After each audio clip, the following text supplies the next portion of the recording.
Chapter 9 of Absolutely True Diary. Grandmother gives me some advice. So as you know, in the last chapter, Roger, one of the kids from Reardon, called him a very nasty name, called Junior a nasty name. So Junior punched him in the face.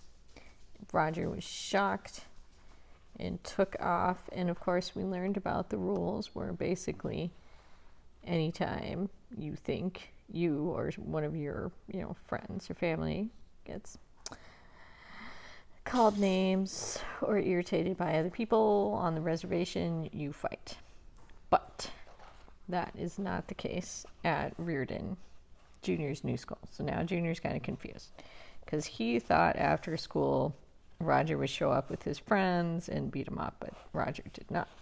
Roger acted shocked that Junior punched him. Thus, Junior is now going to go to his grandmother, who has a ton of wisdom, to see what he should do. So, Chapter 9. Grandmother gives me some advice. I went home that night completely confused and terrified. If I'd punched an Indian in the face, then he would have spent days plotting his revenge. And I imagined that white guys would also want revenge after getting punched in the face. So I figured Roger was going to run me over with a farm tractor, or combine, or grain truck, or runaway pig. That's my favorite. I wished Rowdy was still my friend. I could have sent him after Roger. It would have been like King Kong battling Godzilla. Oh, remember we talked about illusion, where everybody pretty much knows who King Kong and Godzilla are? That's an illusion. Okay. Not illusion, illusion. I realized how much of my self-worth, my sense of safety, was based on Rowdy's fists. But Rowdy hated me, and Roger hated me. I was good at being hated by guys who could kick my ass. It's not a talent you really want to have. My mother and father weren't home, so I turned to my grandmother for advice. Grandma, I said, I punched this guy in the face, and he just walked away. And now I'm afraid he's going to kill me. Why did you punch him? She asked. He was bullying me. You should have just walked away. He called me chief and squaw boy. Then you should have kicked him in the balls. I like the grandma. Sounds good to me. Sorry, gotta get back on track. She pretended to kick a big guy in the crotch, and we both laughed. Did he hit you? She asked. No, not at all, I said. Not even after you hit him? Nope. And he's a big guy? Gigantic. I bet he could take Rowdy down. Wow, she said. It's strange, isn't it? I asked. What does it mean? Grandma thought for a while.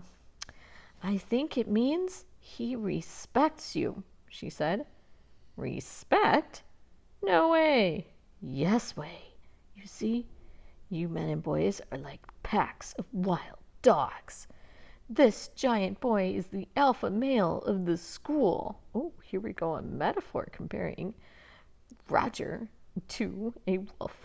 And you're the new dog. So he pushed you around a bit to see how tough you are. But I'm not tough at all, I said. Here we go. Here's his sweet and kind ball-kicking grandma. So, up here we have in the top left, her best dish is salmon mush. Much better than it sounds. That really sounds disgusting to me. Here she goes. She has a house dress purchased in 1972 for $10. She wears basketball sneakers because she's got mad skills. There, in the bottom left, she makes her living selling beaded keychains on eBay.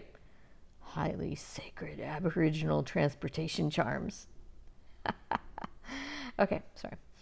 Belt used to belong to my grandfather, who died when I was a baby, says Rodeo King. Bandana on her head, always. Red when she goes to powwows. Green around the house. Blue when she visits her friends. Purple when she goes to garage sales.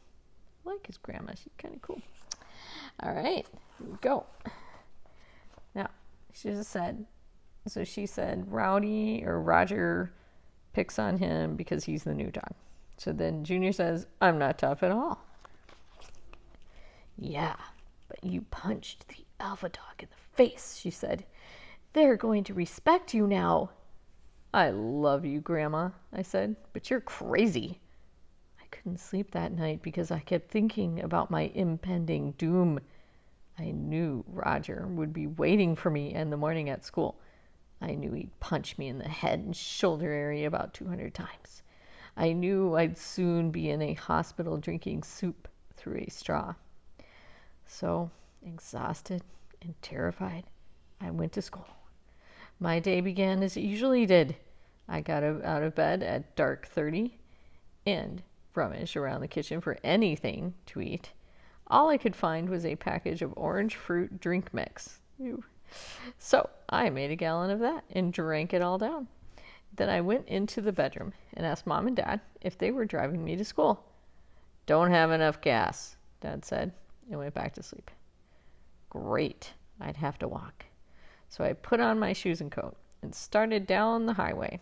I got lucky because my dad's best friend Eugene just happened to be heading to Spokane. Eugene was a good guy and like an uncle to me. Not an aunt, good gracious.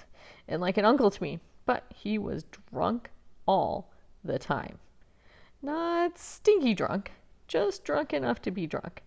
He was a funny and kind drunk, always wanting to laugh and hug you and sing songs and dance.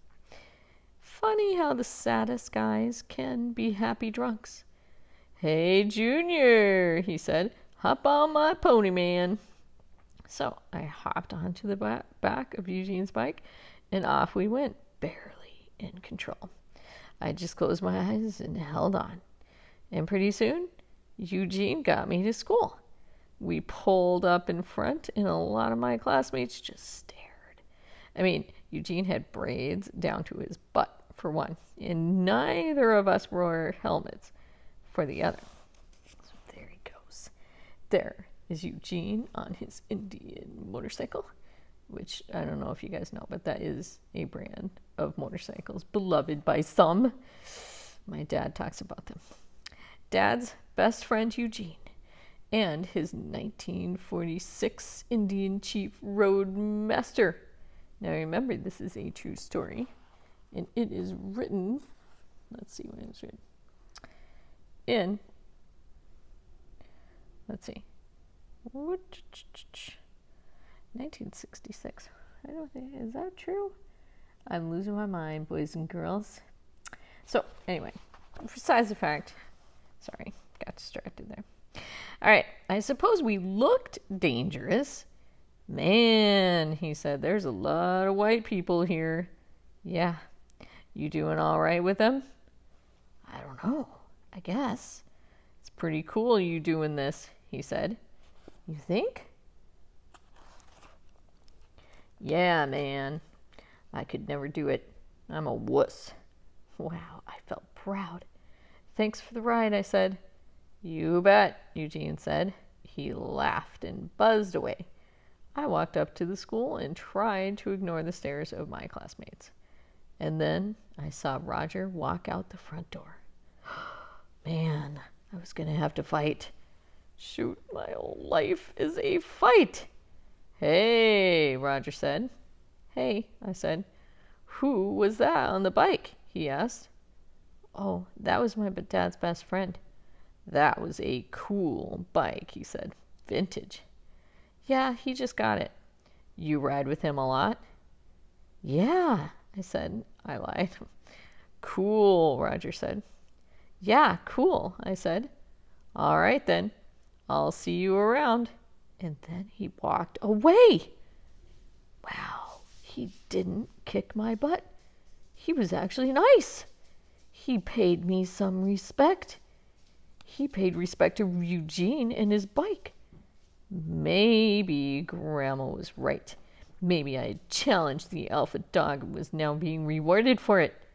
I love my grandmother. She's the smartest person on the planet. Feeling almost like a human being, I walked into the school and saw Penelope the Beautiful. Remember, he kind of has a crush on her. Hey, Penelope, I said, hoping that she knew I was now accepted by the dog pack. She didn't even respond to me. Maybe she hadn't heard me. Hey, Penelope, I said again.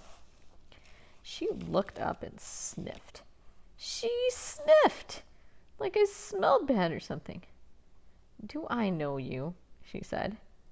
There were only about 100 students in the whole school, right? So, of course, she knew me. She was just being a snot. I'm Junior, I said. I'm Arnold. Oh, that's right, she said. You're the boy who can't figure out his own name. Her friends giggled. I was so ashamed. I might have impressed the king, but the queen still hated me. I guess my grandmother didn't know everything.